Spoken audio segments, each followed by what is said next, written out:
Fellas, for years it's been said that one of the legends, one of the tycoons of the fragrance world was going away. Like, bye-bye. And that fragrance happened to be Acqua Di Gio Profumo. But have no fear, because the potential replacement is here.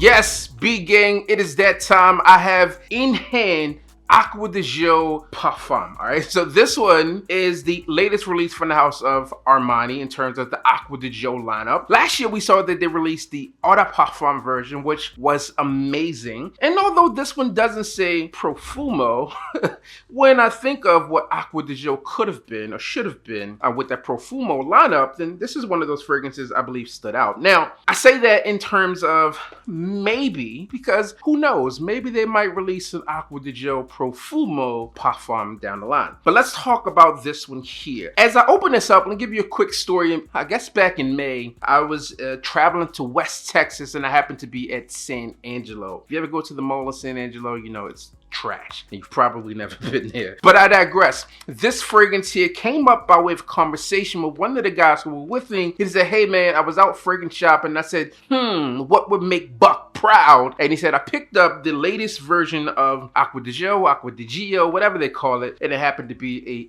Parfum version. I said, what? That is available, so I need to pick it up. And here we have it in hand. So I'm gonna open this thing up, give you my first impressions, and let you know what I think about this. So let's go ahead and give you a little crinkle action. Listen, Acqua Di Gio has done a ton with their fragrances. We have a lot of fragrances within this Acqua Di Gio lineup, and for the most part, they do really well. This one here, I have high hopes for. Even the bottle looks really good here. Listen, there's a new appreciation for presentations here. When I saw this fragrance online and what it looked like, I was like, okay, that looked like it could be really, really cool. And I can tell you here that they did not disappoint here. And this is why I thought it could be Profumo, is because Profumo was in that black bottle, and it kind of has this gradient that goes from black into clear. Really, really cool looking ombre approach there. We'll open it up and see how many sprays it takes. 1, 2. Ooh, okay, 2. Listen, that one almost popped me in my eye. Oh, that smells good. That smells good. Listen, I can tell you off rip, this one smells really, really good. Good distribution there, as you would expect with the Acqua Di Gio lineup. Okay. So on this paper here, I have Acqua Di Gio Profumo. I've always wanted to come back to that and test it. But yeah, this is nice. All right, I gotta spray this one on skin, give you guys my thoughts and opinions on this fragrance. Oh yeah, baby! Listen, we got a winner with this one right here. Now, I've been a huge fan of the Acqua Di Gio lineup since its inception. I won't say since its inception, because I wasn't like into fragrances as big back then as I am today, but you really can't go wrong when you think about what the House of Armani has done with their fragrances. Really, if you want something that's going to be transitional, a good catch-all fragrance, then Acqua Di Gio tends to do that. Now, the name in itself implies that there's this aquatic feel, there's this marine-esque vibe, and you still get some of that here, but more upscale is what you get.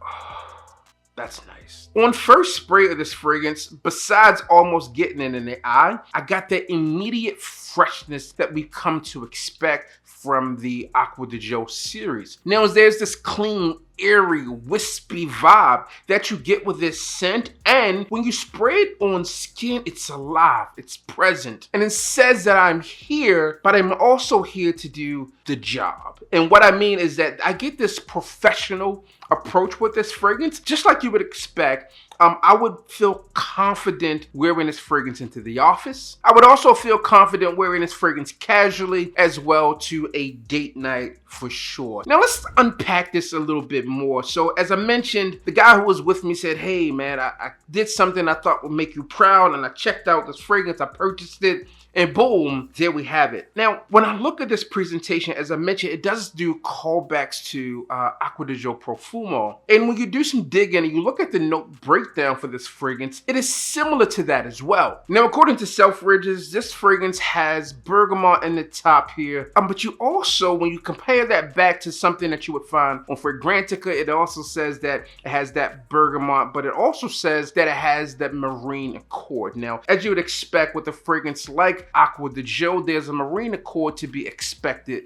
within this fragrance. The mid of this fragrance is said to have geranium, rosemary, and then also that clary sage. And then in the base, there's supposed to be patchouli, some vibrant woods, and then black rock. Now, to be honest, right off the rip, without going into detailing what that is, I'm not sure what black rocks are supposed to be, but I'll have to dig into the note breakdown and determine what that is a bit more. All in, on first spray of this fragrance, on my first experience with this fragrance, if I was smelling this one in a store, it's a fragrance that I would pick up. I would pick this fragrance up and say, yes, I enjoy it, I like it, and something that I think would work well within my collection. Now, in terms of duplicity within your fragrance collection, if you have Profundo or Profundo Lights or Wood Essence or the EDP or the original, do you need this fragrance? And if you have Profumo, do you need this fragrance? And I think that's a great thing to think about. Now, if you're not like a fragrance reviewer, do you need to pick this one up? And I would say you don't need to pick it up, right? Because if you have the Profumos, the Profundo Lights, the Acqua Di Gio, EDT, the EDP, there's duplicity there. So you could possibly get away without picking this one up. But if you want the latest and greatest, then I would say, hey, why not? Go ahead and give this one a shot. For me, this is a fragrance that I would add within my collection if I was looking for something that was going to be versatile. A fragrance that I needed to work in the office, work at home, not really offend anyone, and then also do well for casual wear, then this is a fragrance that I would opt for. As I mentioned, that the note breakdown looks similar to what you would find with Profumo, and although Profumo is more challenging to find today than it was 2 or 3 years ago, it's not impossible. Now, in terms of what the overall performance will be in this fragrance for full-on longevity projection, that is yet to be said yet. I would have to give this one a full testing and wearing to see what it's truly like, not just within the house, but also taking this out and about in public and dealing with this Texas heat. And overall, I would say I'm pleasantly surprised with the fragrance, and not really surprised because when we go back to Acqua Di Gio and what they've done with this entire lineup, it's been bangers consistently for the most part. This fragrance has had a little bit of time to dry on skin from the time that you're actually watching this with the YouTube cutting movie magic. This fragrance does have just a subtle, very ever so slight subtle like sweetness within the backbone. Not like some that you've experienced in the past, but it's good. For me, this one is still a fragrance that I think that mature men could wear and not feel that they were being too juvenile or that they would create something that's off-putting to like an older woman out there. All in, I enjoy this fragrance and I'm super excited to see what this one will do down the line. Now, what I'll tell you is that on first impression, I think that this is a fragrance that's likely going to make some lists down the line. And as I'm looking at all of the 2023 releases when it comes to the designer world, this is likely a contender because it's safe, it's an easy wear for one of the better fragrance releases for 2023. But there's still plenty of year left, so we'll have to determine what this fragrance falls in terms of at least my list, if it makes it or not. That's what I have for you. Have you experienced this fragrance yet? I know it's not for sale everywhere, at least at the time of filming this video. This video will likely post towards the end of June, I'm thinking right now. So it might be more readily available like then than it is right now. Maybe June or July at the top of when this video releases. But nonetheless, I think a lot of you out there will enjoy this fragrance. It's an easy, safe reach as you would expect. So with that, if you're coming into the game looking for something that's wildly different like Elixir was to Sauvage, then that's not what you're getting here. You're getting something that ties back to something that you might remember with this fragrance already. So if you have it, there's duplicity there. It doesn't take a different approach like Elixir did for Sauvage. I hope that helps. Listen, that's all I got for you. As always, I'm your boy, Big Beard B. Don't forget to like, comment, and subscribe. Tell a friend that we are back again. And you already know what I need you to do. Just hit the goddamn bell.